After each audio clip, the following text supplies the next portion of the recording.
Assalamualaikum warahmatullahi wabarakatuh. Selamat malam semuanya rekan-rekan.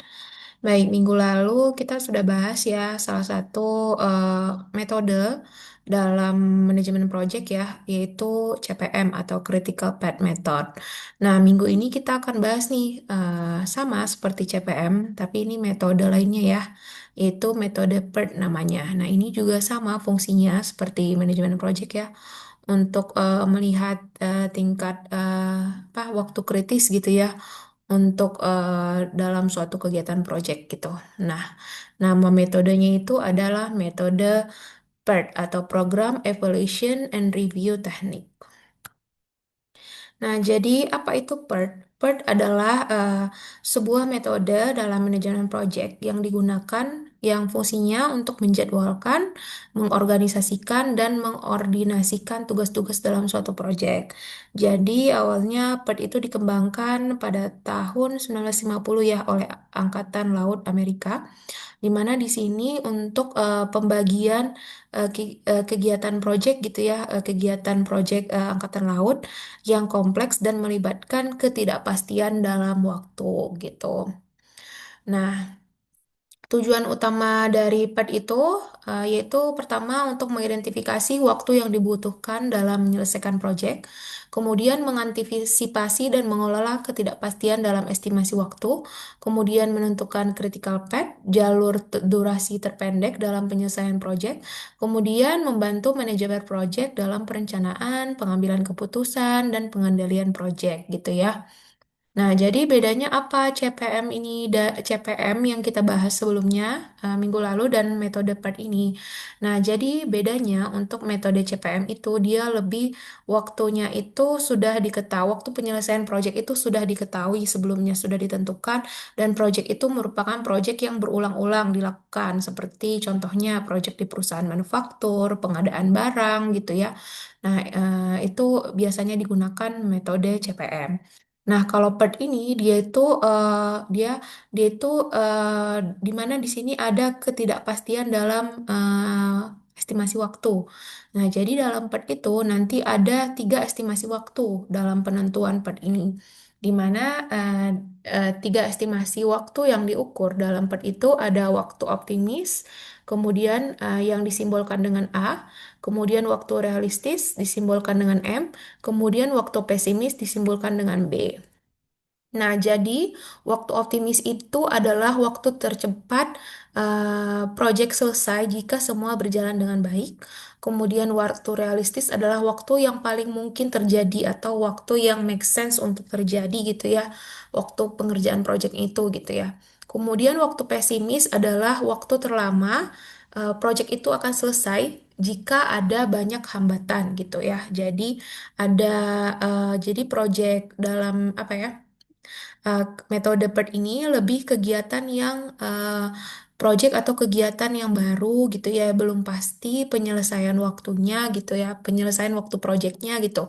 Nah, biasanya ini untuk project R&D gitu ya, atau pengembangan produk gitu. Nah, jadi digunakanlah tipe tiga jenis estimasi waktu dalam penyelesaian dengan metode PERT gitu ya. Nah, ada beberapa rumus ya yang digunakan untuk menghitung dengan metode PERT. Pertama ada rumus waktu harapan atau expected time, di mana tadi sudah dijelaskan ya. Untuk A itu adalah waktu optimis, kemudian M adalah waktu realistis, kemudian B adalah waktu pesimis gitu ya. Nah, di sini waktu realistis diberikan bobot lebih besar yaitu dikali 4 karena dianggap paling mendekati dalam kenyataan gitu ya. Karena kan waktu realistis itu adalah waktu yang paling mendekati untuk kenyataan yang make sense gitu ya untuk penyelesaian project itu gitu. Makanya dia diberikan bobot yang lebih besar gitu ya. Kemudian setelah dilakukan perhitungan tadi ya, perhitungan expected time, yang kedua kita menghitung variance gitu ya, di mana di sini B dikurang A dibagi 6 kemudian dikuadratkan. Nah, variance ini untuk memperkirakan ketidakpastian dalam estimasi waktu gitu ya. Nah, jadi B adalah waktu eh, optimis, waktu ini ya, sama ya rumus yang tadi ya, waktu pesimis ya. B itu adalah waktu pesimis dikurangin dengan waktu. Coba kita lihat tadi, waktu optimis gitu ya. B dikurang A, waktu pesimis dikurangin dengan waktu optimis dibagi 6 kemudian dikuadratkan.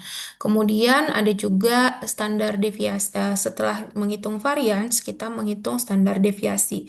Di mana standar deviasi ini adalah akar dari hasil varians gitu ya.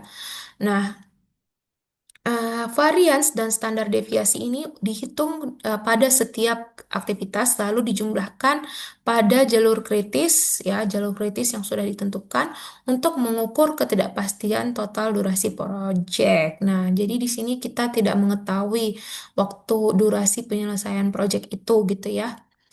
Nah, selanjutnya setelah kita melakukan perhitungan varians tadi ya, selanjutnya kita menghitung analisis probabilitas atau Z-score atau Z-value. Nah, di sini rumusnya itu apa? Yaitu N. eh, Waktu penyelesaian proyek dikurang dengan waktu harapan proyek dibagi dengan standar deviasi total proyek gitu ya. Nah, jadi N itu adalah kemungkinan proyek selesai sebelum batas waktu tertentu atau N dalam minggu gitu ya. Jadi, setelah kita menghitung Z value, kita mencari peluang terjadinya penyelesaian proyek itu berdasarkan tabel distribusi normal berapa persen gitu kemungkinan terjadinya gitu ya. Nah, ini adalah contoh ya. Contoh adalah contoh yaitu pemerintah membangun rumah sakit berstandar internasional. Rumah sakit tersebut akan membangun rumah rumah sakit tersebut akan membangun ya rumah sakit yang memiliki beberapa tahapan kegiatan. Pertama itu ada membangun komponen internal sampai dengan pemeriksaan dan pengujian. Nah, ini adalah susunan kegiatannya ya, di mana di sini ada kegiatan A, B, C, D, sampai dengan H. Dan juga dijelaskan kegiatannya apa saja, kemudian pendahulu kegiatan tersebut apa gitu ya. Kemarin sudah dijelaskan nih di metode CPM. Misalnya nih kegiatan A dan B tidak ada pendahulunya, berarti mulai dari start gitu ya. Kemudian C ada kegiatan pendahulu yaitu A. Jadi sebelum mengerjakan kegiatan C harus mengerjakan kegiatan A gitu ya. Nah, kemudian ini diketahui ya, sudah diketahui tabel waktu kegiatan. Nah, ini sudah disusun ya oleh tim manajemen proyeknya. Kira-kira waktu optimis untuk kegiatan A berapa hari, berapa minggu gitu ya. Kemudian waktu pesimis untuk kegiatan A berapa minggu. Kemudian waktu realistis untuk kegiatan A berapa minggu gitu ya. Nah, ini disusun oleh tim manajemen proyeknya untuk melihat nanti setiap kegiatan ini waktu optimis, waktu pesimis, dan waktu realistisnya berapa gitu. Nah, selanjutnya kita ini ada pertanyaan ya. Kita pertama yang harus kita lakukan adalah tentukan waktu perkiraan atau waktu harapan untuk setiap kegiatan. Nah, pertama kita harus menghitung expected time seperti rumus yang tadi ya. Berarti T sama dengan A-nya ada 1 ditambah dengan 4 4 dikali M-nya 2, kemudian ditambah 3 dibagi 6 gitu ya. Nah, berarti 12 dibagi 6 sama dengan 2 gitu. Coba kita cek benar ya. Nah, seterusnya sampai ke bawah sama. Kita cari T sama selanjutnya ini kan berarti A A-nya 2 ditambah 4 dikali 3 ditambah 4 sama dibagi 6. Nah, hasilnya 3 gitu ya. Nah, kita cari terus sampai ke bawah sehingga kita menghasilkan expected time untuk setiap kegiatannya gitu ya. Kemudian yang kedua, kita menentukan jalur kritis atau critical path dari kegiatan ini. Nah, tadi kan sudah ada nih ya penjelasan untuk setiap kegiatan itu pendahulunya siapa gitu ya setiap kegiatan. Nah, jadi kita buat dalam jalur kritis ya untuk melihat jalur kritisnya. Nah, contohnya tadi ini kan kegiatan A dan B tidak ada pendahulunya, berarti mulai dari start. Kemudian kegiatan C harus selesai setelah kegiatan A gitu. Nah, berarti A C. Kemudian kegiatan D harus selesai setelah kegiatan A dan B. Nah, A dan B selesai baru ke kegiatan D gitu ya. Kita susun jalur kritisnya. Kemudian selanjutnya Nah, selanjutnya kita expected time-nya ya, kita masukkan ke dalam setiap kegiatan. Misalnya nih, kegiatan A itu expected time-nya 2. Ya udah masukin ke sini dari yang kita hitung tadi ya. Kemudian B 3, C 2 gitu ya. Kemudian D tadi 4 gitu kan. Nah, ini 4, kemudian E juga 4 gitu ya. Nah, setelah itu kita tentukan jalur jalur kritisnya ada berapa nih jalur kritisnya gitu ya dari semuanya ini ke sampai ke H gitu kan. Nah, ini dari start berarti ada C, C, F dan H gitu kan. Kemudian ada juga C, E, G dan H. Kemudian ada juga yang dari D, G dan H. Kemudian ada juga dari B, D, G dan H gitu ya. Yang mana jalur untuk sampai ke garis finish ataupun H. Nah, dari situ kita jumlahkan total harinya berapa, total minggunya berapa gitu ya dari setiap kegiatan gitu ya. Nah, kita dapatlah maksimumnya itu ada di jalur kedua. Jalur maksimum selesai itu di 15 minggu gitu ya, jalur kedua. Kemudian jadi untuk jalur kedua ini adalah berarti yang kita pilih untuk jalur critical path-nya itu adalah jalur kedua gitu ya. Kemudian hitung standar setelah kita menentukan critical path, kemudian kita selanjutnya menghitung standar deviasi dan varians untuk aktivitas pada jalur kritis. Nah, ini kita menghitung standar deviasi dan juga varians hanya pada jalur kritis yang sudah kita tentukan tadi ya, yang 15 minggu. Nah, selanjutnya, nah ini kan kita cari dulu eh, standar deviasinya ya. Untuk semua kegiatan, pertama untuk mencari standar deviasi itu adalah B dikurang A dibagi dengan 6 atau waktu pesimis dikurangin dengan waktu optimis dibagi 6. Nah, contohnya ini kan waktu pesimisnya berarti 3 dikurangin 1 dibagi 6 berarti 2 dibagi 6 gitu ya. Maka dapatlah 0,33. Terus kita cari semuanya sampai bawah. Kemudian dari standar deviasi ini kita mencari varians. Varians itu apa? Dikuadratkan kan tadi S kuadrat. Nah, dari S kuadrat ini, berarti dari S ini kita kuadratkan, yaitu 0,33 kita kuadratkan jadi dapat 0,11. Nah, sampai akhir ya, kita cari sampai akhir.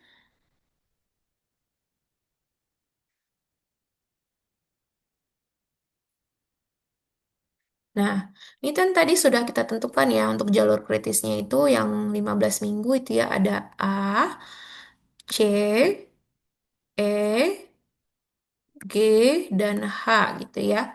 Kemudian kita hitunglah varians pada jalur kritis. Kita jumlahkan semuanya varians atau S kuadrat ya varians dari semua jalur kritis yang udah tadi kita tentukan, yaitu A, C, E, G, dan H gitu ya. Nah, terus maka didapatkanlah untuk variansnya itu adalah 3,11 gitu. Kemudian kita mencari standar deviasi ya. Setelah kita mencari varians dari rumus yang tadi tahapannya kan selanjutnya kita cari standar deviasi pada jalur kritis. Nah, standar deviasinya itu dari mana? Yaitu akar dari varians. Berarti akar dari 3,11 gitu ya. Kemudian dapatlah 1,76. Nah, setelah kita dapat 1,76, selanjutnya yang terakhir, kita tentukan probabilitas proyek tersebut dapat selesai dalam 18 minggu. Nah, tadi kan jalur kritisnya itu kita bisa menyelesaikan paling optimal itu 15 minggu ya. Nah, ini dia menentukan probabilitas proyek itu bisa selesai dalam 18 minggu. Kita lihat dari hasil penghitungan Z value-nya tadi untuk menghitung tingkat probabilitasnya gitu ya. Selanjutnya, nah selanjutnya nih. Nah, kita menentukan Z value atau Z score ya dari tabel distribusi normal. Nah, ini kan berarti kita cari N, waktu penyelesaian project, waktu diketahui dalam menyelesaikan project 18 minggu, kemudian waktu project, harapan project selesai itu eh, apa 15 minggu gitu ya. Kemudian dibagi dengan standar deviasi total project. Nah, standar deviasi total project ini yang 1,76 yang di titik critical path saja yang kita hitung tadi ya sebelumnya. Kemudian dapatlah 3 dibagi dengan 1,76. Dapatlah 1,70. Kemudian kita lihat untuk Z value-nya berarti 1,70. Kita lihat di tabel distribusi normal ya. Z value 1,70, 1,7 itu ada di berapa persen? Berarti ada di 0,9554%. Digenapkan 96%. Jadi kemungkinan project selesai itu sebelum atau tepat 18 minggu ada kemungkinan sebesar 96% kemungkinan kejadiannya gitu ya. Project itu bisa selesai sebelum atau tepat 18 minggu itu presentasinya kemungkinan terjadinya itu adalah 96% dari hasil Z value yang kita lihat dari tabel distribusi normal. Nah, selanjutnya, jadi kelebihan PERT itu apa? Jadi kita dapat memperhitungkan ketidakpastian dalam kegiatan proyek, kemudian cocok untuk proyek baru dan kompleks ya, yang belum diketahui waktu penyelesaiannya gitu ya, tidak pasti. Kemudian dapat membantu manajemen resiko untuk menghindari resiko-resiko yang mungkin terjadi dalam setiap aktivitas proyek. Kemudian visualisasi proyek yang jelas melalui network diagram. Kekurangan dari PRED ini estimasi waktu subjektif, di mana penentuan estimasi waktu penyelesaiannya seperti tadi ya, waktu pesimis, waktu optimis, dan waktu realistisnya itu ditentukan oleh manajer project gitu ya, bergantung pada, jadi itu subjektif, bergantung pada pengalaman. Kemudian kompleks untuk proyek dengan ribuan aktivitas tidak mempertimbangkan kemudian dia tidak mempertimbangkan biaya secara langsung beda dengan menggunakan metode CPM ya atau critical path method gitu ya. Baik, sekian ya presentasi mata mengenai ini ya, materi mengenai metode PERT. Nah, ini juga bisa teman-teman gunakan untuk di laporan CDIO, boleh menggunakan metode CPM atau menggunakan metode PERT dalam menghitung waktu optimal kegiatan pada suatu proyek gitu ya. Nah, kalau ada pertanyaan, boleh silahkan hubungi saya atau Pak Tomo ya mengenai laporan PBL atau CDIO-nya. Terima kasih perhatiannya rekan-rekan. Assalamualaikum warahmatullahi wabarakatuh.